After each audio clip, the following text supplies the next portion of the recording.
Avez-vous déjà senti que malgré toutes vos réalisations, il manquait encore quelque chose de profondément important dans votre vie? Vous êtes-vous déjà réveillé avec le sentiment que votre routine est pleine, mais que votre âme est vide? Cette expérience est plus courante qu'on ne le pense. Des milliers de personnes dans le monde même, celles qui ont obtenu la réussite matérielle, la reconnaissance professionnelle et la stabilité financière, continuent de ressentir un vide inexplicable, le sentiment qu'il leur manque quelque chose d'essentiel. Ce sentiment n'est pas nouveau dans l'histoire de l'humanité. Depuis l'Antiquité, philosophes, poètes et penseurs ont réfléchi à cette inquiétude de l'âme humaine. Le roi Salomon, considéré comme l'homme le plus sage qui ait jamais vécu après avoir expérimenté tout ce que le monde avait à offrir, richesse, plaisir, connaissance et pouvoir illimité, est arrivé à la conclusion surprenante, consignée dans le livre de l'Ecclésiaste chapitre 1 versets 2 et 3, « Vanité des vanités, dit le prédicateur. Vanité des vanités. Tout est vanité. Quel profit un homme tire-t-il de tout son labeur sous le soleil? » Cette agitation se produit parce que nous essayons souvent de remplir le trône de notre cœur de tout sauf de Dieu. Nous construisons notre vie autour de carrières prometteuses, de relations intenses, de possessions matérielles, de divertissements constants, d'approbation sociale, de réussites académiques et même d'activités religieuses vides de sens. Chacune de ces choses en soi peut être bonne et précieuse. Le problème se pose lorsque nous essayons d'en faire le centre de notre existence, la principale source de notre valeur et de notre sens. Saint Augustin, l'un des plus grands théologiens de l'histoire de l'Église, a exprimé profondément cette vérité lorsqu'il a écrit dans ses confessions « Tu nous as fait pour toi, Seigneur, et nos cœurs sont inquiets jusqu'à ce qu'ils reposent en toi. » Cette déclaration capture parfaitement la réalité spirituelle dont beaucoup font l'expérience. Nous avons été créés avec un vide qui ne peut être rempli que par le Créateur lui-même. Et le résultat de cette tentative de remplacer Dieu par d'autres choses, anxiété persistante qui ne répond pas complètement au traitement conventionnel, confusion sur notre identité et notre but dans ce monde, un sentiment de vivre sans direction claire comme un navire à la dérive, dans l'océan sans boussole ni gouvernail, des relations superficielles qui ne satisfont jamais notre besoin de connexion profonde, des réalisations qui perdent vite de leur éclat et de leur saveur, des plaisirs qui nécessitent des doses de plus en plus importantes pour produire le même effet. Avez-vous déjà ressenti cela? Avez-vous déjà remarqué que peu importe le succès que vous obtenez, la somme d'argent que vous accumulez, le nombre de relations que vous entretenez ou le nombre d'expériences que vous vivez, il manque toujours quelque chose, tu n'es pas seul. Telle est la condition humaine lorsque nous vivons déconnectés de notre objectif originel. Mais aujourd'hui, Dieu veut transformer complètement cela. En ce moment même, alors que vous réfléchissez à ces paroles, le Créateur de l'univers, celui qui a formé les galaxies et qui connaît le nombre exact de cheveux sur votre tête, vous adresse une invitation personnelle, une invitation à un changement radical, pas seulement superficiel ou temporaire mais profond et permanent, le mettre en premier, redéfinir vos priorités et changer toute votre histoire. Cette invitation est simple et stimulante. Simple, car cela ne nécessite pas de qualifications particulières, un statut social élevé ou des connaissances théologiques avancées. Difficile, car cela nécessite un abandon total, une volonté de réorganiser toute votre vie autour d'un nouveau centre, gravitationnel, Dieu lui-même. Lorsque Jésus nous dit dans l'Évangile selon Matthieu chapitre 6 verset 33, « Cherchez premièrement le royaume de Dieu et sa justice, et toutes ces choses vous seront données par surcroît », il ne suggérait pas une vie religieuse, superficielle marquée uniquement par des rites extérieurs et des obligations formelles. Je ne proposais pas d'ajouter une énième activité à votre emploi du temps déjà chargé. Je ne vous demandais pas d'aller au temple une fois par semaine et de continuer ensuite à vivre comme si Dieu n'existait pas. Jésus indiquait plutôt une profonde réorganisation de tout ce à quoi nous accordons de la valeur. Il révélait le principe spirituel, le plus important pour une vie abondante. Lorsque nous plaçons Dieu au centre, tous les autres domaines de la vie trouvent naturellement leur place comme les planètes en orbite autour du Soleil, maintenues en parfait équilibre par la force gravitationnelle. Cela signifie que chaque décision des plus importantes, comme choisir une carrière ou un conjoint, aux plus triviales, comme utiliser votre temps libre où dépenser votre argent est filtré à travers votre relation avec Dieu. Votre emploi du temps quotidien ne sera plus déterminé uniquement par les obligations professionnelles, les besoins familiaux ou les désirs personnels, mais principalement par la volonté divine pour votre vie. Vos intentions, ce qui motive vos comportements seront progressivement alignés sur le caractère du Christ. Vos décisions ne seront plus basées uniquement sur des calculs coûts-avantages ou sur le plaisir immédiat, mais auront le cœur de Dieu comme point de départ. Ce principe a été puissamment illustré dans la vie de Jésus. Bien qu'il soit Dieu incarné avec autorité sur toute la création, il déclare dans l'Évangile, selon Jean chapitre 5, verset 30, « Je ne peux rien faire de moi-même, je ne juge que comme j'entends, et mon jugement est juste, car je ne cherche pas à faire. Ma volonté mais la volonté de celui qui m'a envoyé. » Si Jésus lui-même, dans son humanité, a placé la volonté du Père au-dessus de la sienne, combien plus devons-nous adopter cette même attitude? Mais vous devez comprendre quelque chose de crucial. Donner la priorité à Dieu n'est pas un événement ponctuel, un moment de décision isolé qui résout tout pour toujours. C'est une décision quotidienne, une orientation constante du cœur qu'il faut renouveler chaque matin, comme la manne qui nourrissait les Israélites dans le désert, qui devait être collectée quotidiennement et ne pouvait pas être stockée. Pour le lendemain, votre connexion avec Dieu nécessite une culture continue. Le psalmiste l'a compris lorsqu'il a écrit dans le psaume 92, versets 1 et 2, qu'il est bon de rendre grâce au Seigneur et de chanter ton nom, ô trésor de proclamer dès le matin ta fidélité et la nuit ta fidélité. Remarquez le schéma matin et soir, un cycle continu de reconnexion avec la présence divine. Chaque jour, dès que vous ouvrez les yeux le matin, avant même de consulter les notifications de votre smartphone, vous êtes confronté à un choix fondamental. Qui ou quoi occupera le centre de vos pensées, émotions et actions pendant les prochaines 24 heures, qui déterminera vos priorités, qui dictera vos valeurs, qui définira ce qu'est pour vous le succès ou l'échec ce jour-là. Vous devrez décider si Dieu sera vraiment le premier, avant même votre téléphone portable, qui devient si souvent le premier et le dernier contact de votre journée. Avant les médias sociaux, qui façonnent souvent votre vision du monde et votre estime de soi plus que la parole de Dieu. Avant vos soucis quotidiens concernant le travail, les finances ou les relations. Avant vos propres désirs, ambitions et projets. Cela signifie prier avant d'agir, prendre l'habitude de consulter Dieu avant de prendre une décision importante. Comme il est écrit dans le livre des Proverbes chapitre 3 versets 5 et 6, « Confie-toi au Seigneur de tout, ton cœur, et ne t'appuie pas sur ta propre intelligence, reconnaissez le Seigneur dans toutes vos voies, et il aplanira vos sentiers. » Cela signifie également consulter régulièrement la parole de Dieu, non seulement comme un livre d'inspiration ou un manuel d'auto-assistance spirituelle, mais comme une révélation vivante de la volonté de Dieu pour votre vie.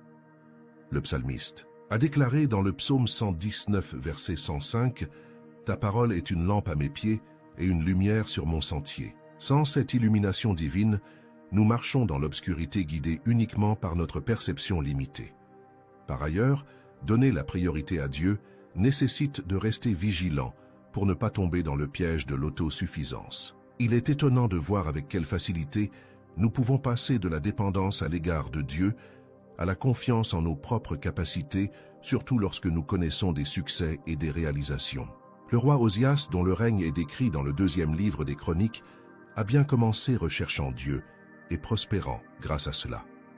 Cependant, nous lisons au chapitre 26, verset 16, « Cependant, après qu'il fut devenu puissant, son cœur se remplit d'orgueil, ce qui conduisit à sa chute. » Ce schéma se répète constamment dans l'histoire humaine. Nous recevons des bénédictions de Dieu. Nous commençons à les attribuer à notre propre mérite, et peu à peu, nous perdons le lien avec la source de toute chose. Pour éviter ce cycle destructeur, nous devons cultiver un esprit d'humilité et de gratitude en reconnaissant continuellement notre dépendance à l'égard de Dieu. Comme Paul l'écrit dans sa première lettre aux Corinthiens, chapitre 4, verset 7, « Car qui vous différencie des autres? Qu'avez-vous que vous n'avez pas reçu?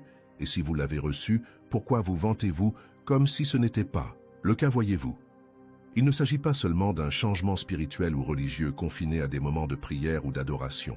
Cela impacte toute votre vie pratique, transformant chaque dimension de votre existence. Lorsque Dieu occupe le trône de votre cœur, une révolution silencieuse commence à se produire dans tous les domaines de votre vie. Votre famille reçoit plus d'attention, de compréhension et d'amour véritable. Au lieu de le considérer comme une obligation secondaire après le travail ou comme un soutien pour vos besoins émotionnels, vous en venez à le voir comme un don divin et une responsabilité sacrée. Les maris commencent à aimer leurs femmes, comme Christ a aimé l'Église, et s'est livré pour elle, comme l'enseigne la lettre aux Éphésiens chapitre 5, verset 25. Les parents cessent de provoquer la colère de leurs enfants et commencent à les élever dans la discipline et l'exhortation du Seigneur, comme le recommande Éphésiens chapitre 6, verset 4. Les enfants honorent leurs parents, non par peur ou par obligation, mais parce qu'ils comprennent la valeur de ce commandement aux yeux de Dieu. Votre travail acquiert une nouvelle éthique et un nouveau but. Au lieu d'être simplement un moyen de gagner de l'argent ou de bâtir une réputation, cela devient un ministère, une manière de servir Dieu en servant les autres. Paul écrit aux Colossiens, chapitre 3, verset 23. « Tout ce que vous faites, faites-le de tout votre cœur, comme si vous œuvriez pour le Seigneur et non pour des hommes. » Dans cette perspective même, les tâches les plus banales acquièrent une signification éternelle. L'éboueur qui enlève les déchets, pour glorifier Dieu, accomplit un travail aussi sacré que le pasteur qui prêche en chair. L'enseignant qui prépare ses cours au service du Seigneur construit le royaume autant que le missionnaire dans les pays lointains. Vos finances deviennent généreuses et bien gérées.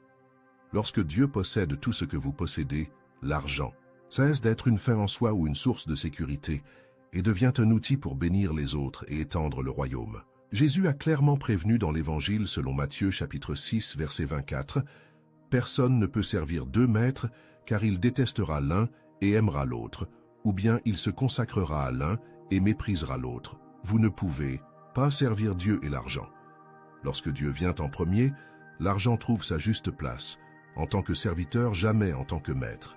Vos émotions commencent à refléter la patience et la maîtrise de soi. Au lieu d'être contrôlés par des humeurs instables, des ressentiments persistants ou des peurs irrationnelles, vous développez progressivement le fruit de l'esprit, décrit dans la lettre aux Galates chapitre 5 versets 22 et 23. Mais le fruit de l'esprit est l'amour, la joie, la paix, la patience, la bonté, la fidélité, la douceur et la maîtrise de soi. Ces qualités ne naissent pas d'un effort personnel ou de techniques de maîtrise de soi, mais du résultat naturel d'une vie centrée sur Dieu.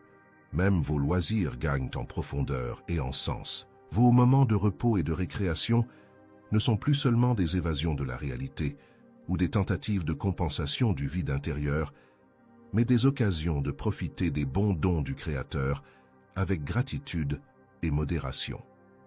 Comme Paul l'a dit à Timothée dans sa première lettre, chapitre 4, verset 4, « Car tout ce que Dieu a créé est bon, et rien ne doit être rejeté s'il est reçu avec action de grâce. » Vos relations sont transformées par votre capacité croissante à aimer inconditionnellement et à pardonner véritablement. Jésus a établi une norme radicale dans l'évangile de Matthieu chapitre 5, verset 44, « Aimez vos ennemis et priez pour ceux qui vous persécutent. » Lorsque Dieu est au centre de votre vie, vous découvrez des ressources spirituelles qui rendent possible ce qui semblait autrefois impossible, aimer au-delà des offenses, pardonner au-delà des blessures, servir au-delà de la commodité. Votre esprit est renouvelé pour discerner et apprécier ce qui est vraiment important.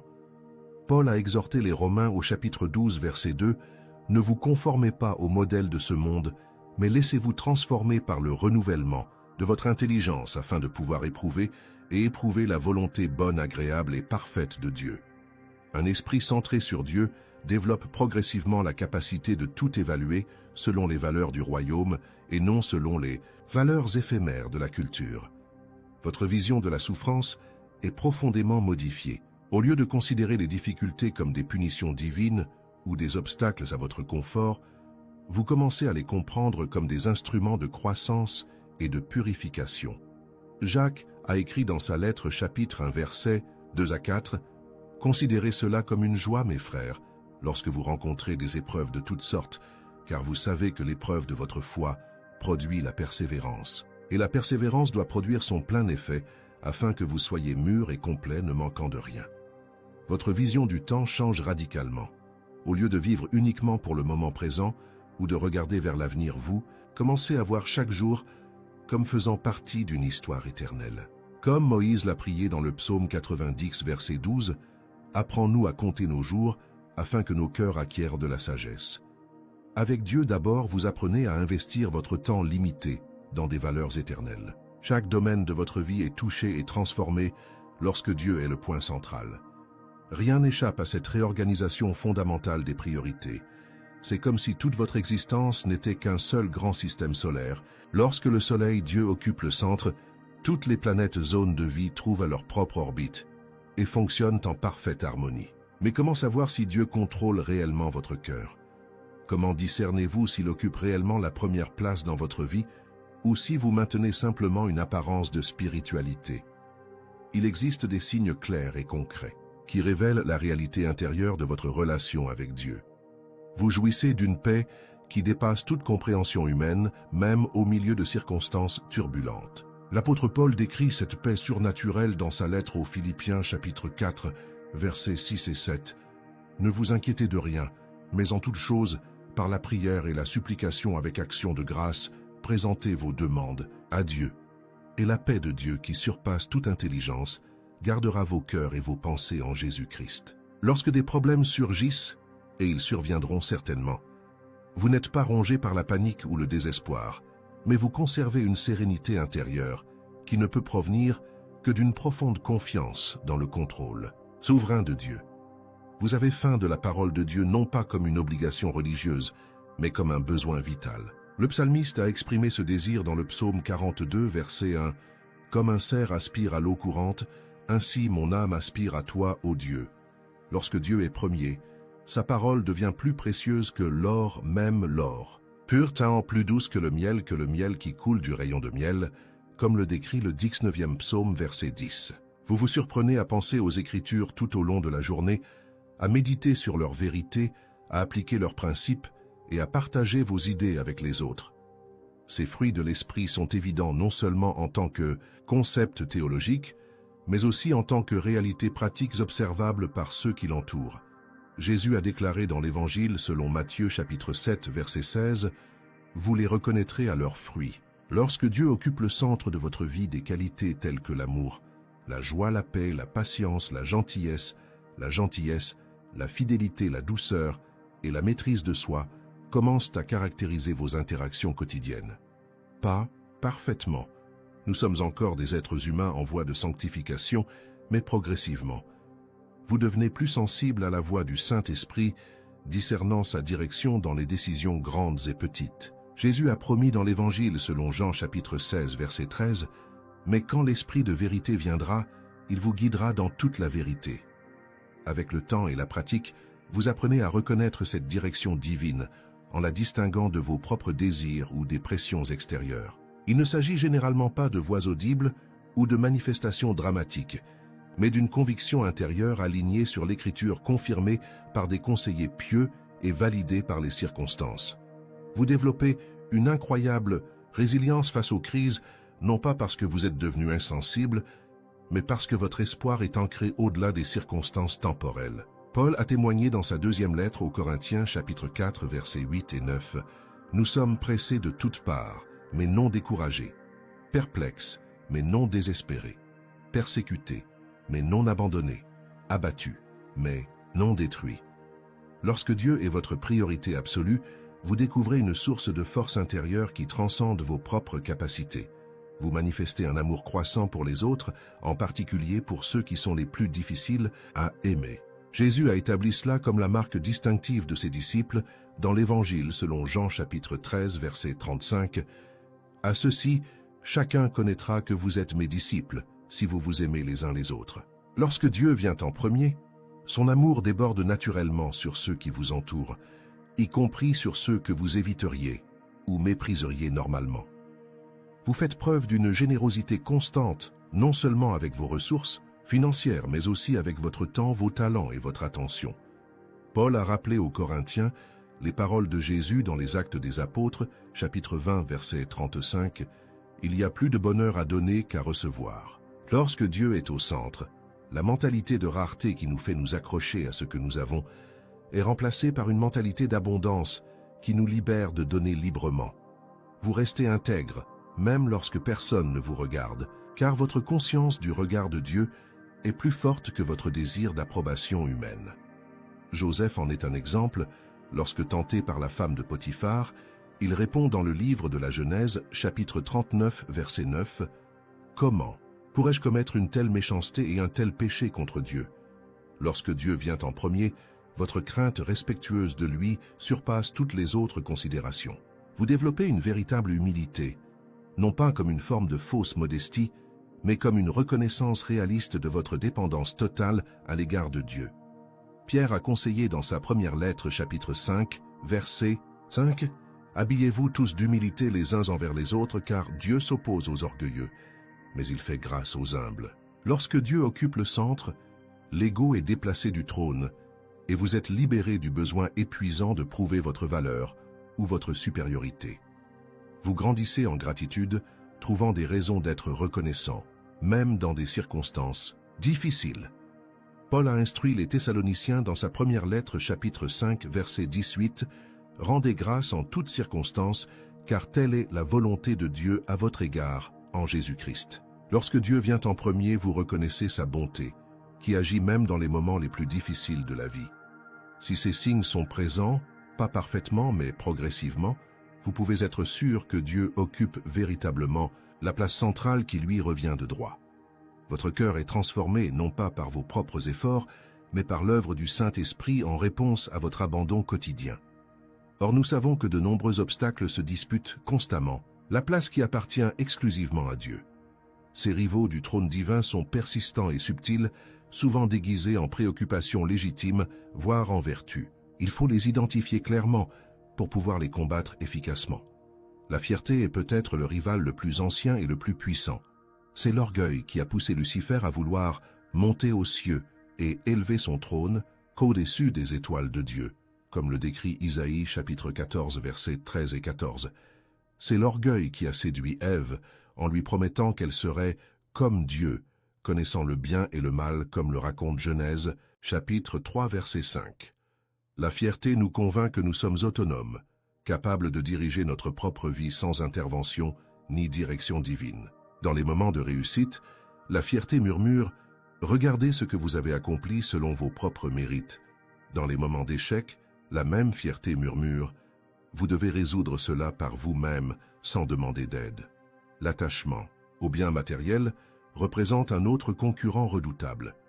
Jésus a prévenu dans l'Évangile selon Matthieu chapitre 6 verset 21 « Car là où est ton trésor, là aussi sera ton cœur ». Lorsque nos biens deviennent notre identité, notre sécurité ou notre principale source de bonheur, ils usurpent la place de Dieu. Ce n'est pas que les choses matérielles soient intrinsèquement mauvaises, ce sont des dons divins pour notre subsistance et notre plaisir. Le problème surgit lorsque nous les transformons des moyens en fins, lorsque nous commençons à les servir au lieu de les utiliser pour servir Dieu et les autres. L'agitation constante qui caractérise la vie moderne représente un défi de taille. Dans notre société, au rythme effréné, beaucoup vivent dans un état d'agitation perpétuelle, se précipitant d'une activité à l'autre sans temps de réflexion, de silence ou de connexion profonde avec Dieu. Le psalmiste nous conseille dans le psaume 46, verset 10, « Tais-toi et sache que je suis Dieu ». Cette tranquillité contemplative, cet espace où entendre la voix douce de Dieu, devient de plus en plus rare dans un monde dominé par des notifications constantes, des divertissements continus et des attentes de productivité toujours croissantes. Les péchés non confessés créent des barrières spirituelles entre nous et Dieu.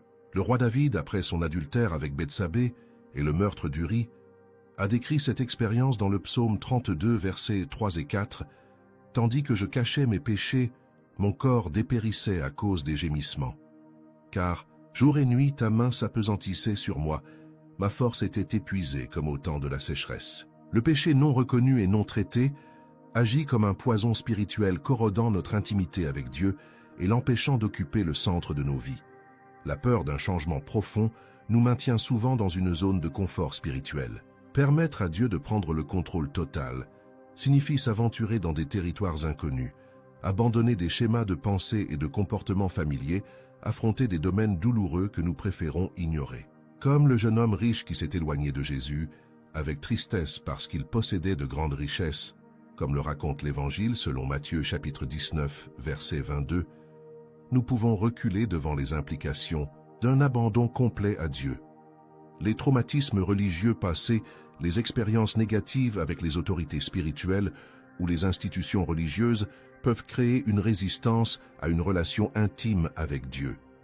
Quelqu'un qui a grandi dans un environnement où Dieu était présenté avant tout comme un juge sévère peut avoir du mal à lui faire confiance en tant que père aimant. Ceux qui ont été blessés par des chefs religieux peuvent projeter ces expériences négatives sur leur relation avec Dieu.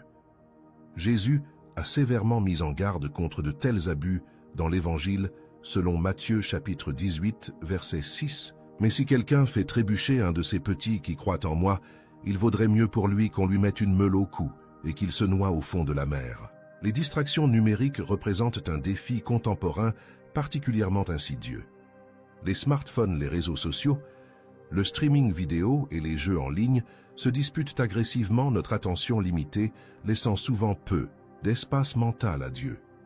Comme Jésus l'a noté dans la parabole du semeur, rapportée dans l'Évangile selon Marc chapitre 4, verset 19, les soucis de cette vie, le caractère trompeur des richesses et le désir d'autre chose peuvent étouffer la parole, la rendant stérile dans nos vies. Les insécurités spirituelles, les doutes quant à notre acceptation par Dieu ou à notre capacité à vivre une vie centrée sur lui peuvent nous paralyser.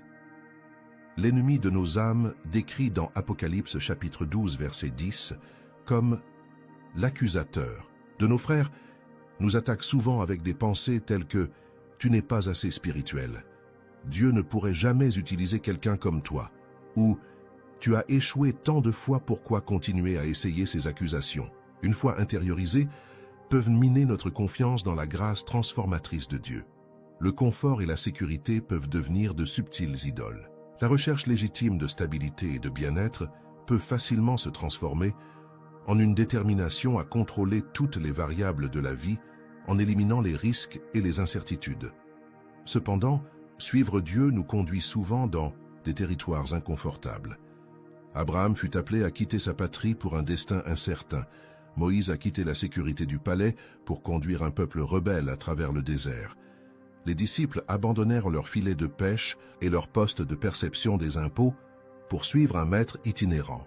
L'appel à donner la priorité à Dieu entre souvent en conflit direct avec notre désir de prévisibilité et de contrôle. L'opinion et l'approbation des autres peuvent facilement usurper la place de Dieu dans nos décisions.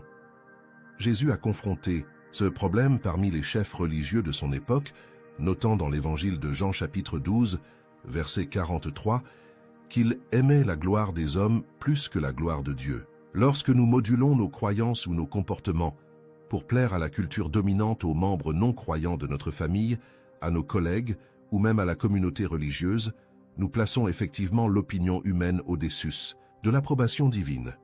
Peut-être êtes-vous actuellement confronté à l'un de ces défis, peut-être plusieurs d'entre eux simultanément.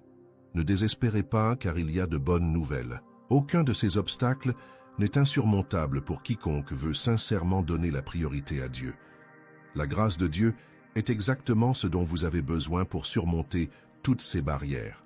L'apôtre Paul, luttant contre sa propre écharde dans la chair, a reçu cette puissante révélation rapportée dans sa deuxième lettre aux Corinthiens, chapitre 12, verset 9, « Ma grâce vous suffit, car ma puissance s'accomplit dans la faiblesse. » La grâce n'est pas seulement la faveur imméritée de Dieu qui nous sauve initialement, mais aussi la puissance surnaturelle qui nous permet de vivre quotidiennement centrés sur lui. Là où votre force humaine échoue, et elle échouera inévitablement face à ces défis monumentaux, le Saint-Esprit donne du pouvoir. Jésus a promis à ses disciples dans le livre des Actes des Apôtres, chapitre 1, verset 8, « Mais vous recevrez une puissance lorsque le Saint-Esprit viendra sur vous. » Cette même puissance qui a ressuscité Christ d'entre les morts, comme le mentionne Paul dans sa lettre aux Romains, chapitre 8, verset 11, est disponible pour tout croyant, qui cherche à vivre avec Dieu au centre. Lorsque vous vous abandonnez honnêtement, en admettant vos faiblesses et en implorant l'aide divine sans masque ni prétention, vous vous positionnez pour recevoir la plénitude de la grâce transformatrice de Dieu. Le psalmiste a déclaré, dans le psaume 51, verset 17, « Les sacrifices qui plaisent à Dieu sont un esprit brisé, un cœur brisé et contrit, ô Dieu, tu ne mépriseras pas. » C'est précisément dans notre faiblesse reconnue que nous expérimentons le plus profondément la puissance de Dieu. Dieu libère la guérison de vos blessures passées, qu'elles soient infligées par d'autres ou résultant de vos propres choix. Il se présente dans le livre de l'Exode, chapitre 15, verset 26, comme le Seigneur qui vous guérit. Jésus est venu pour guérir ceux qui ont le cœur brisé, comme le prophétise le chapitre 60 et 1, verset 1 d'Ésaïe. Et cela s'accomplit dans le ministère terrestre du Christ. Aucune blessure n'est trop profonde pour le contact curatif du grand médecin. Dieu vous propose une direction pour votre futur chemin, éclairant les prochaines étapes, même lorsque l'horizon lointain reste brumeux. Le psalmiste déclare dans le psaume 119, verset 105, « Ta parole est une lampe à mes pieds et une lumière sur mon sentier. » Notez bien la métaphore, une lampe n'éclaire pas toute la route devant vous, mais elle fournit suffisamment de lumière pour l'étape suivante. Dieu révèle rarement l'intégralité de son plan, d'un seul coup préférant nous guider un jour, à la fois renforçant ainsi notre confiance en sa direction constante. Dieu procure une croissance spirituelle que vous n'auriez jamais imaginé possible. Paul a exprimé cette vérité dans sa lettre aux Éphésiens, chapitre 3, versets 20 et 21, « À celui qui est capable de faire infiniment plus que tout ce que nous demandons ou pensons, selon la puissance qui agit en nous à lui, soit la gloire dans l'Église et en Jésus-Christ dans toutes les générations, pour toujours et à jamais. Amen. » Les limites que nous imaginons pour notre transformation spirituelle sont basées sur notre expérience humaine limitée, et non sur la puissance illimitée de Dieu. Si ce message vous a touché jusqu'à présent, je veux vous demander quelque chose de simple mais important. Aimez cette vidéo et abonnez-vous à la chaîne pour recevoir plus de messages transformateurs comme celui-ci.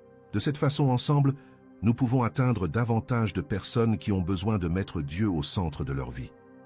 Votre simple action d'engagement peut être l'instrument divin pour transmettre ce message à quelqu'un qui recherche désespérément un sens et un but. Et si vous avez encore des doutes sur l'importance de donner la priorité à Dieu, souvenez-vous des histoires inspirantes de ceux qui ont fait exactement cela tout au long de l'histoire biblique et ont connu des transformations extraordinaires. Ces récits ne sont pas de simples récits inspirants d'un passé lointain, mais des témoignages vivants de ce qui se passe lorsque quelqu'un décide radicalement de mettre Dieu au-dessus de tout.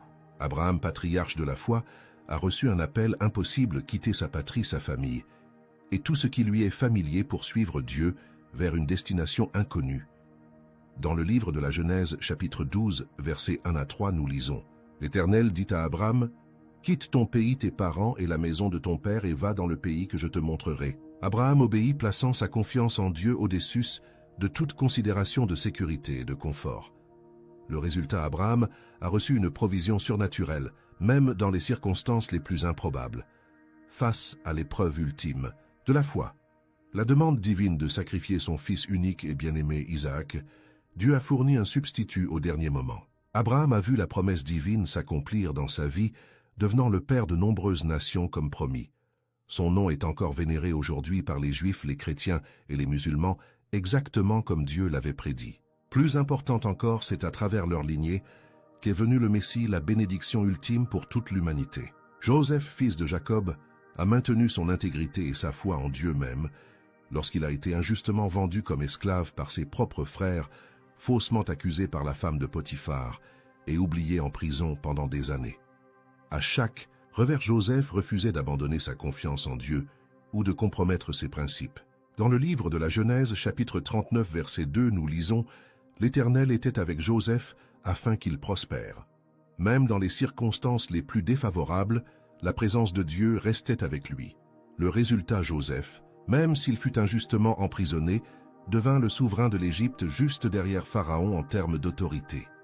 Dieu l'a utilisé comme instrument de salut non seulement pour sa propre famille, mais pour toute la région lors d'une grave famine. À la fin de sa vie, Joseph put déclarer aux frères qu'il avait trahi, comme le rapporte la Genèse chapitre 50 verset 20, « Vous avez projeté du mal contre moi, mais Dieu l'a voulu en bien pour accomplir ce qui se passe aujourd'hui, c'est-à-dire garder en vie un grand peuple. Daniel, exilé à Babylone, refusait de compromettre sa foi même si cela impliquait de désobéir à un décret royal. Avec ses amis Shadrach, Meshach et Abednego, Daniel a démontré à plusieurs reprises que sa loyauté envers Dieu l'emportait sur toutes les autres considérations, y compris sa propre sécurité physique. Dans le livre de Daniel chapitre 1, verset 8, nous lisons « Daniel cependant décida de ne pas se rendre impur avec la nourriture et le vin du roi. Cette attitude initiale de loyauté a établi une norme que Daniel maintiendra tout au long de sa longue vie de service. Le résultat, Daniel affronta la fosse au lion sans crainte, protégé par l'intervention divine. Il reçut des révélations extraordinaires sur l'avenir du monde et le plan rédempteur de Dieu. Il est devenu un conseiller respecté des rois des empires mondiaux successifs, conservant son intégrité et sa foi jusqu'à un âge avancé. Son héritage en tant que prophète et homme d'État demeure aujourd'hui, et son livre continue d'inspirer les croyants et d'intriguer les érudits des milliers d'années plus tard. Esther, une jeune femme juive vivant en exil en Perse, a été élevée au rang de reine grâce à des circonstances extraordinaires. Lorsque son peuple a été confronté à la menace d'un génocide, elle a été confrontée à un choix difficile, garder le silence protégeant sa propre sécurité ou tout risquer pour intercéder en faveur de son peuple. Son oncle Mardoché la défia avec ces paroles mémorables, consignées dans le livre d'Esther chapitre 4 verset 14. « Qui sait si c'est pour une époque comme celle-ci que tu es devenue reine ?» Le résultat, Esther a libéré tout, un peuple d'un génocide planifié, faisant preuve d'un courage et d'une sagesse stratégique extraordinaire. Par sa volonté de placer la volonté de Dieu avant sa propre sécurité, « Si je péris », comme elle l'a elle-même déclaré, elle est devenue un instrument divin de délivrance. La célébration juive de Pourim commémore encore aujourd'hui cette délivrance historique. Paul, initialement persécuteur zélé des premiers chrétiens, a connu une transformation radicale après sa rencontre avec le Christ ressuscité sur le chemin de Damas. Ce pharisien instruit a abandonné sa position privilégiée dans la société juive pour suivre celui qu'il persécutait autrefois. Dans sa lettre aux Philippiens chapitre 3 versets 7 et 8, Paul écrit « Mais ce qui était pour moi un gain, je le considère maintenant comme une perte à cause de Christ. Plus encore, je considère tout comme une perte comparée à la grandeur incomparable de connaître le Christ Jésus mon Seigneur, pour l'amour duquel j'ai tout perdu. Je les considère comme du fumier, afin de gagner Christ. » Le résultat, Paul a marqué des générations avec ses écrits inspirés qui constituent une grande partie du Nouveau Testament. Ses voyages missionnaires ont établi des églises dans tout le bassin méditerranéen, modifiant de façon permanente le cours de l'histoire du monde. Même face aux arrestations, aux flagellations, aux naufrages et finalement aux martyrs, il maintint sa conviction inébranlable, déclarant à la fin de sa vie, comme le rapporte sa deuxième lettre à Timothée, chapitre 4, versets 7 et 8, « J'ai combattu le bon combat, j'ai achevé la course, j'ai gardé la foi. Maintenant m'est réservée la couronne de justice que le Seigneur le juste juge me donnera en ce jour-là à venir. Et par-dessus tout, Jésus-Christ a montré le plus grand exemple d'abandon et de victoire éternelle. Le Fils de Dieu qui aurait pu revendiquer tous les privilèges de la divinité s'est vidé lui-même prenant la forme d'un serviteur, comme le décrit Paul dans sa lettre aux Philippiens, chapitre 2, versets 7 et 8. Au moment critique face à l'agonie de la croix, Jésus a prié dans le jardin de Gethsémani, comme le rapporte l'Évangile selon Luc chapitre 22, verset 42, « Père, si tu le veux, éloigne de moi cette coupe, mais que ce ne soit pas ma volonté, mais la tienne. » Le résultat, la rédemption de l'humanité s'est accomplie par sa mort et sa résurrection. La barrière de séparation entre Dieu et l'humanité a été supprimée. La voie de la réconciliation a été ouverte. Et Jésus lui-même a été élevé à la position la plus élevée et a reçu le nom qui est au-dessus de tout nom, comme le poursuit Paul dans Philippiens chapitre 2 versets 9 à 11. Tous ces personnages bibliques séparés par des siècles d'histoire et des circonstances très différentes partagent un dénominateur commun. Ils ont placé Dieu au-dessus de tout au-dessus de la sécurité personnelle, du confort, de la réputation, de l'ambition, de la tradition et même de l'autopréservation. Et dans chaque cas, ce choix radical s'est traduit non seulement par des bénédictions personnelles, mais aussi par un impact qui a transcendé les générations. Il nous enseigne que donner la priorité à Dieu apporte la délivrance de circonstances impossibles. Comme le déclare le psalmiste dans le psaume 50, verset 15, « Invoque-moi au jour de la détresse, je te délivrerai et tu me glorifieras. » Lorsque Dieu occupe le centre, il ouvre des chemins dont il semble n'y avoir aucune issue. Il démontre que donner la priorité à Dieu entraîne une provision même lorsque les ressources humaines sont épuisées. Jésus assure dans l'Évangile, selon Matthieu chapitre 6, verset 33, « Cherchez premièrement le royaume et la justice de Dieu, et toutes ces choses vous seront données par-dessus. » Lorsque nous cherchons d'abord le royaume, nos besoins matériels deviennent la responsabilité de Dieu. Leurs histoires révèlent que donner la priorité à Dieu ouvre la voie au but éternel, transcendant les limites d'une vie centrée uniquement sur des objectifs terrestres. Paul a écrit dans sa première lettre aux Corinthiens chapitre 2 verset 9 « Aucun œil n'a vu, aucune oreille, n'a entendu, aucun esprit, n'a imaginé ce que Dieu a préparé pour ceux qui l'aiment. » Lorsque nous vivons pour la gloire de Dieu, nous participons à un plan bien plus grand que nos propres ambitions temporelles. Ils illustrent que donner la priorité à Dieu produit un impact durable qui s'étend bien au-delà de notre vie. Comme le dit le livre des Proverbes, chapitre Chi, verset Qui, la mémoire des justes est bénie. Lorsque nous vivons centrés sur Dieu, notre héritage continue d'influencer les générations, bien après notre départ de ce monde. Ces histoires peuvent aussi être votre histoire. Les mêmes principes spirituels qui ont fonctionné dans la vie d'Abraham, Joseph, Daniel, Esther, Paul et d'innombrables autres croyants à travers l'histoire continuent d'être accessibles à quiconque décide sincèrement de donner la priorité à Dieu. Imaginez des relations guéries, des mariages rétablis au bord du divorce, des parents réconciliés avec leurs enfants, après des années d'éloignement, des amitiés renouvelées, après de douloureuses trahisons, des communautés unies, malgré les différences. Le prophète Malachie a prédit dans son livre chapitre 4 verset 6 que le Seigneur ramènera le cœur des pères vers leurs enfants et le cœur des enfants vers leurs parents. Lorsque Dieu occupe le centre, il accomplit des œuvres de réconciliation qui semblaient impossibles. Visualisez la liberté des péchés qui vous retiennent, les dépendances que vous combattez depuis des années, les schémas de pensée négatifs qui sabotent votre bien-être, les comportements autodestructeurs que vous avez juré à plusieurs reprises d'abandonner. Jésus a promis dans l'Évangile, selon Jean chapitre 8, verset 36, « Si donc le Fils vous affranchit, vous serez vraiment libre. » Lorsque Dieu est premier, sa puissance libératrice circule sans entrave dans votre vie. Voyez clairement le but de votre vie. Comprenez enfin pourquoi vous êtes ici, quels dons et talents spécifiques Dieu vous a donnés, quelle contribution unique vous avez été créé pour offrir au monde. Le prophète Jérémie a délivré ce message divin au chapitre 29, verset 11. « Car je connais les projets que j'ai pour vous, dit le Seigneur des projets, pour vous faire prospérer, et non pour vous nuire, des projets pour vous donner de l'espoir et un avenir. » Lorsque Dieu occupe le centre, il révèle progressivement son dessein spécifique pour votre vie. Anticipez des dispositions inattendues, des ressources financières apparaissant au moment précis où vous en avez besoin, des portes d'opportunités s'ouvrant alors que toutes les autres semblaient fermées, des personnes stratégiques entrant dans votre vie au moment précis. L'apôtre Paul a témoigné dans sa lettre aux Philippiens chapitre 4 verset 19 « Mon Dieu pourvoira à tous vos besoins selon sa glorieuse richesse en Jésus-Christ. » Lorsque Dieu vient en premier, il assume la responsabilité de votre gagne-pain. Adoptez une nouvelle perspective sur chaque souffrance à laquelle vous faites face, en considérant les épreuves non pas comme des punitions divines ou des obstacles à votre confort, mais comme des instruments de croissance, de purification et de témoignage.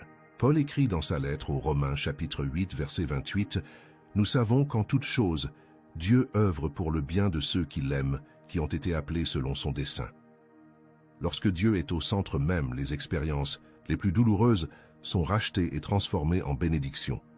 Ce sont les fruits réels et visibles qui se produisent lorsque Dieu est la priorité numéro 1 dans votre vie. Il ne s'agit pas de promesses creuses ou de platitudes religieuses, mais de résultats concrets documentés dans les Écritures et dont d'innombrables croyants ont été témoins tout au long de l'histoire de l'Église et jusqu'à nos jours.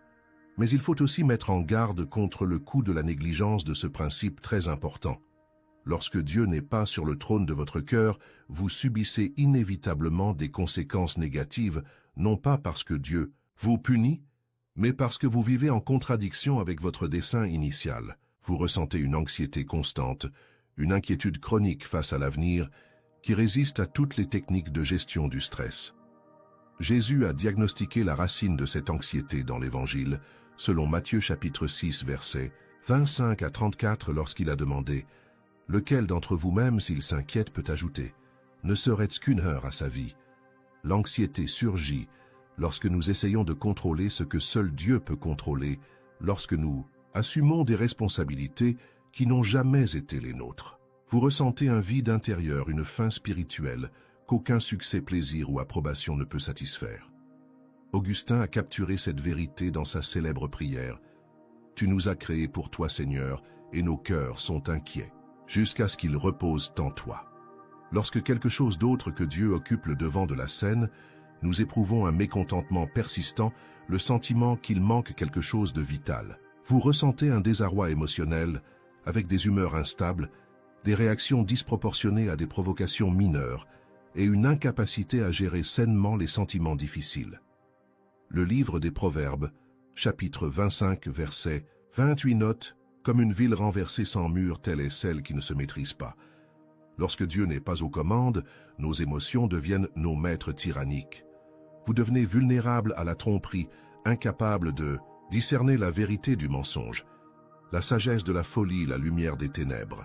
Paul a mis en garde dans sa deuxième lettre, aux Thessaloniciens chapitre 2 versets 10 et 11, contre ceux qui ont refusé d'aimer la vérité. C'est pourquoi Dieu leur envoie une puissance qui leur fait croire au mensonge. Lorsque nous rejetons la vérité divine, comme notre réalité fondamentale, nous devenons sensibles à des mensonges attrayants. Vous récoltez des conséquences douloureuses, non pas comme une punition divine, mais comme le résultat naturel de choix mal alignés avec les principes de Dieu. Paul a écrit aux Galates, chapitre 6, verset 7, « Ne vous y trompez pas, on ne se moque pas de Dieu, car tout ce qu'un homme sème, il le récoltera aussi. » Lorsque Dieu n'est pas central, nos décisions sont inévitablement faussées, conduisant à des résultats néfastes. Toutes ces conséquences négatives se produisent parce que d'autres éléments ont pris la place qui appartient à Dieu.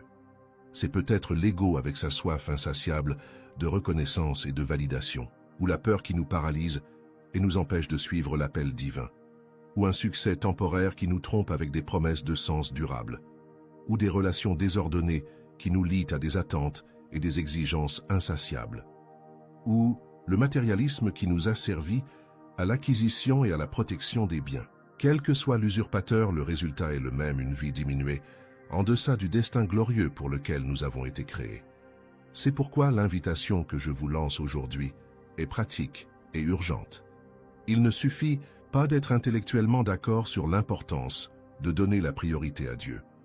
Il est nécessaire de prendre des mesures concrètes, d'entamer un véritable processus de réorganisation des priorités. Heureusement, une révolution instantanée n'est pas nécessaire. Nous pouvons commencer par des étapes petites, mais significatives. Réservez au moins 5 minutes de votre journée pour prier et lire la Bible. Cela peut paraître insignifiant, mais ces moments quotidiens de connexion consciente avec Dieu peuvent initier une profonde transformation. Jésus se retirait souvent dans des lieux solitaires pour prier comme le mentionne l'Évangile, selon Luc chapitre 5 verset 16. Mais il se retirait dans des lieux solitaires où il priait. Si le Fils de Dieu avait besoin de ces moments de communion avec le Père, combien plus nous en avons besoin. Cultivez une attitude constante de gratitude en reconnaissant la main de Dieu dans chaque bénédiction, grande ou petite. Paul a instruit les Thessaloniciens dans sa première lettre, chapitre 5, verset 18, « Rendez grâce en toutes circonstances, car telle est la volonté de Dieu à votre égard en Jésus-Christ. » La gratitude nous aide à maintenir une conscience constante de la présence et de la bonté de Dieu, même dans les jours les plus difficiles. Rejoignez une communauté confessionnelle où vous pouvez grandir spirituellement, recevoir des encouragements et être tenu responsable. L'auteur de l'Épître aux Hébreux conseille au chapitre 10, versets 24 et 25, « Et considérons-nous les uns les autres pour nous encourager les uns les autres à l'amour et aux bonnes œuvres. Ne renonçons pas à nous réunir, en Église comme certains ont l'habitude de le faire, mais encourageons-nous les uns les autres, d'autant plus que vous voyez le jour approcher. Le chemin de foi n'a jamais été conçu pour être solitaire. Nous avons besoin les uns des autres pour persévérer et nous épanouir. Faites une évaluation quotidienne honnête de qui occupe réellement le trône de votre cœur. Demandez-vous régulièrement, qu'est-ce qui a dominé mes pensées aujourd'hui? Qu'est-ce qui a consommé mon énergie émotionnelle? Qu'est-ce qui a déterminé mes choix? David a prié dans le psaume 139, versets 23 et 24. « Sonde-moi, ô Dieu, et connais mon cœur, éprouve-moi, et connais mes préoccupations. Vois s'il y a quelque chose dans ma conduite qui t'offense, et guide-moi dans le chemin éternel. » Cet examen de conscience régulier, mené en présence de Dieu, est essentiel au maintien de l'alignement spirituel. Pratiquez un jeûne régulier contre les distractions numériques, en créant des espaces intentionnels de silence et de solitude pour entendre la voix de Dieu. À notre époque hyper connectée, cette discipline de l'attention est devenue presque contre-culturelle, mais elle est vitale pour cultiver une vie centrée sur Dieu. Jésus a enseigné dans l'Évangile, selon Matthieu chapitre 6, verset 6, « Mais quand vous priez, entrez dans votre chambre, fermez la porte et priez votre Père, qui est dans le secret. Alors votre Père qui voit dans le secret vous le récompensera. » Mémorisez les versets clés des Écritures qui renforcent la priorité de Dieu dans votre vie.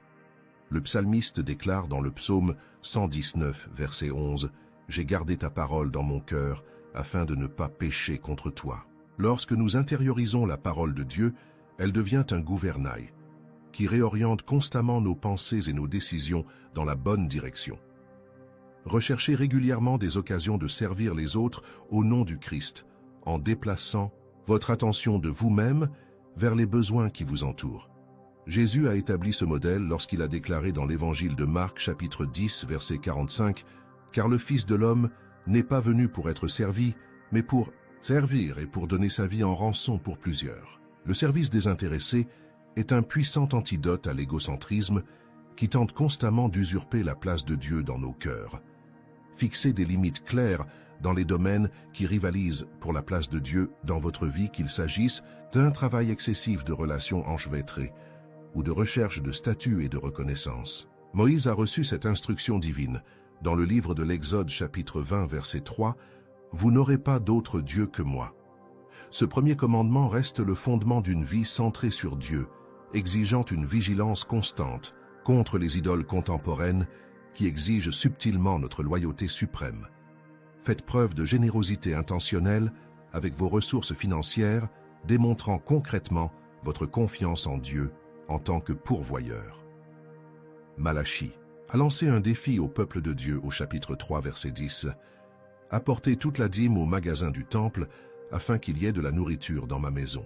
Mettez-moi à l'épreuve, dit le Seigneur des armées, et voyez si je n'ouvrirai pas les écluses du ciel et ne déverserai pas sur vous tant de bénédictions que vous n'aurez nulle part où les stocker. » Notre relation avec l'argent est l'un des indicateurs les plus révélateurs de qui ou de quoi occupe réellement le trône de nos cœurs.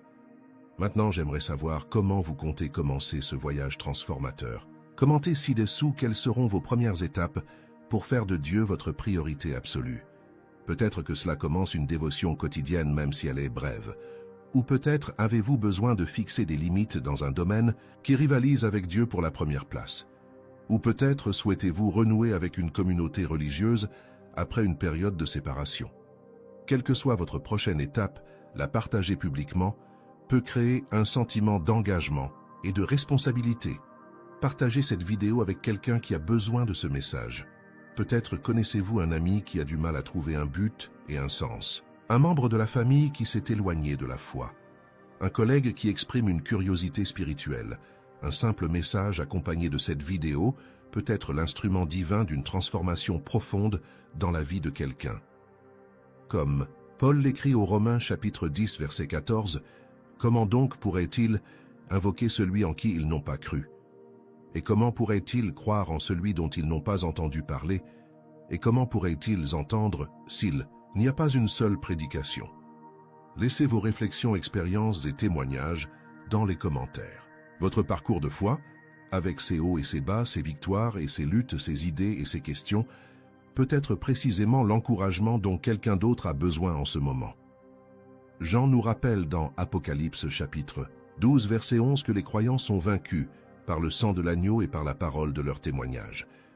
Lorsque nous partageons la manière dont Dieu agit dans nos vies, nous renforçons la foi de chacun et glorifions Dieu.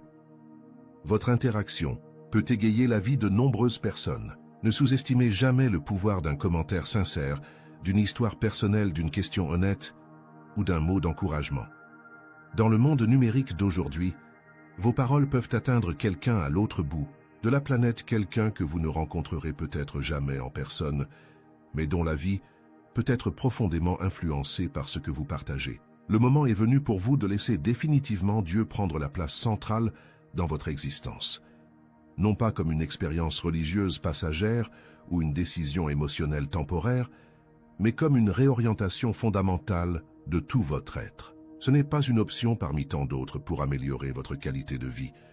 C'est le choix fondamental qui détermine la direction, le sens et la destination de votre voyage terrestre.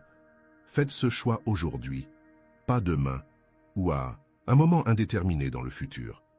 Comme le prévient l'auteur de l'Épître aux Hébreux, au chapitre 3, verset 13, « Encouragez-vous plutôt les uns les autres, chaque jour, aussi longtemps qu'on l'appelle aujourd'hui, afin qu'aucun de vous ne s'endurcisse par la tromperie du péché. » Le moment de réorienter votre vie autour de Dieu est toujours aujourd'hui, jamais un lendemain hypothétique qui pourrait ne jamais venir. Votre vie, votre famille et votre avenir seront profondément transformés par la présence réelle de Dieu dans votre cœur. Non pas par une technique d'auto-assistance ou une philosophie de vie positive, mais par la puissance transformatrice de l'Esprit de Dieu, agissant de l'intérieur vers l'extérieur.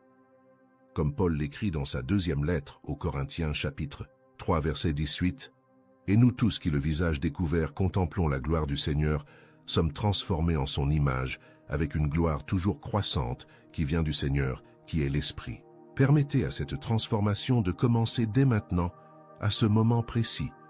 Vous pouvez dire une simple prière invitant Dieu à occuper le centre de votre vie.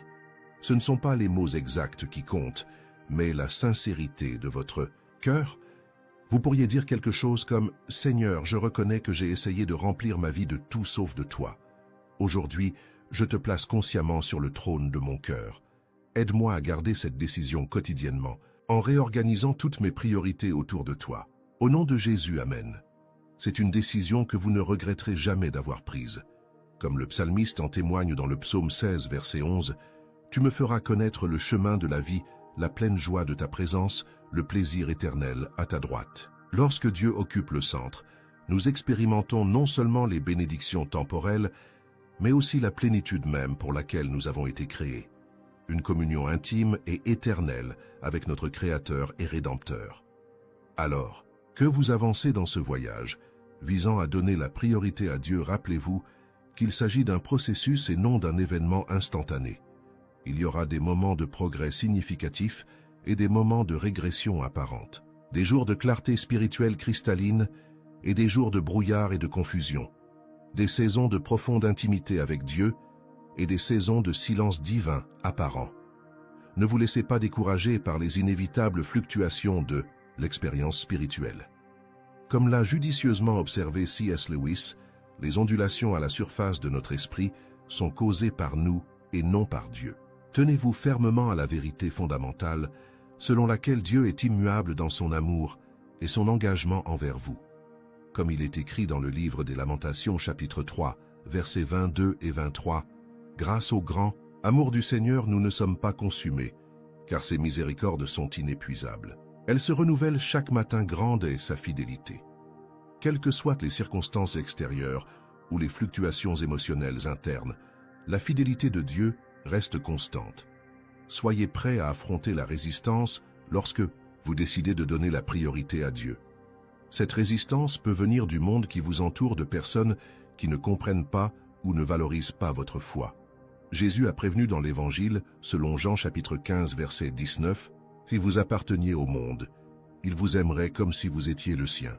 Pourtant vous n'êtes pas du monde. Mais je vous ai choisi, je vous ai retiré du monde, c'est pourquoi le monde vous hait. » Lorsque votre système de valeurs diffère radicalement du consensus culturel, certaines frictions sont inévitables. La résistance peut aussi venir de l'ennemi de leur âme, que Pierre décrit dans sa première lettre, chapitre 5, verset 8, comme un lion rugissant cherchant quelqu'un à dévorer. Lorsque vous décidez de mettre Dieu au centre, vous devenez une cible spécifique d'attaques spirituelles précisément parce que votre décision menace le royaume des ténèbres.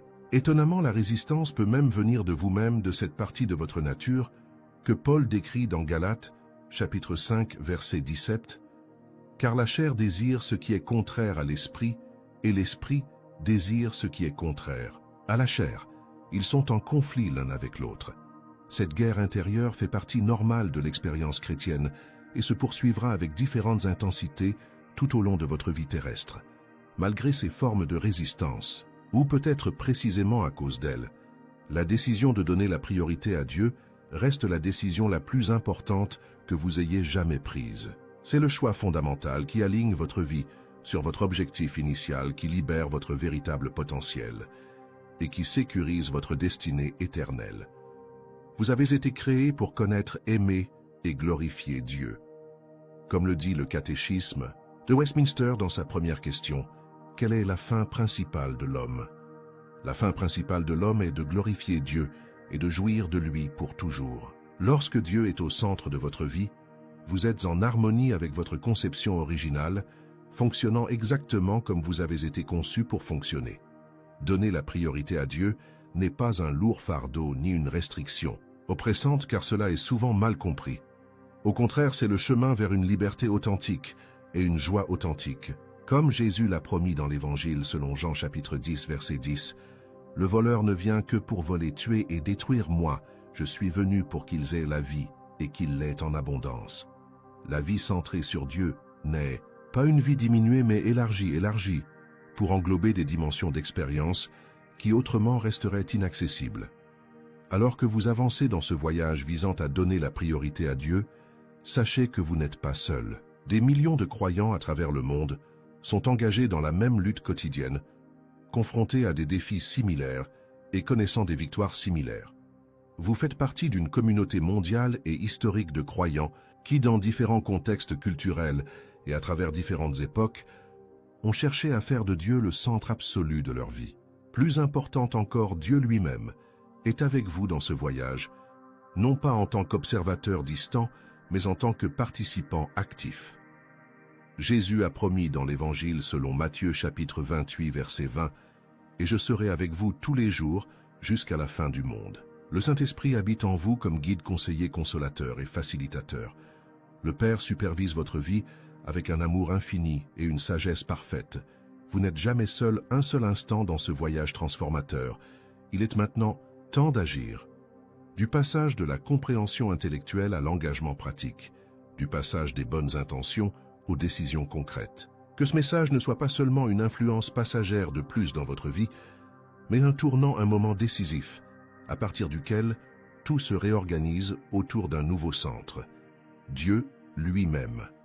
Souvenez-vous des paroles de Josué, le successeur de Moïse, lorsqu'il a mis le peuple d'Israël au défi de faire précisément ce choix fondamental. Dans le livre de Josué, chapitre 24, verset 15, il déclare « Mais s'il vous semble mauvais de servir l'Éternel, choisissez aujourd'hui qui vous servirez, soit les dieux que vos ancêtres ont servis au-delà de l'Euphrate, soit les dieux des Amoréens dans le pays desquels vous vivez. Mais moi et ma famille servirons l'Éternel. » C'est le choix qui s'offre à vous. Aujourd'hui, continuez à servir les dieux de substitution qui ont occupé le centre de votre vie, ou décidez fermement qu'à partir de maintenant, vous et votre famille servirez le Seigneur. Puissiez-vous avoir le courage, la sagesse et la grâce de choisir correctement en plaçant définitivement Dieu à la place qui lui appartient de droit, le centre absolu de tout ce que vous êtes et de tout ce que vous faites. C'est l'invitation divine qui vous est adressée aujourd'hui. Cherchez-moi d'abord par-dessus tout de tout votre cœur, de toute votre âme, de tout votre esprit et de toutes vos forces. Laissez-moi être le centre autour duquel tout le reste trouve sa juste place. Abandonnez-moi le trône de votre cœur, et je transformerai votre vie d'une manière que vous pouvez à peine imaginer. Acceptez cette invitation aujourd'hui. Commencez le voyage dès maintenant, et découvrez par votre propre expérience la vérité des paroles de Jésus dans l'Évangile, selon Matthieu chapitre 6, verset 33. Cherchez premièrement le royaume et la justice de Dieu, et toutes ces choses vous seront données par-dessus. Votre vie ne sera plus jamais la même.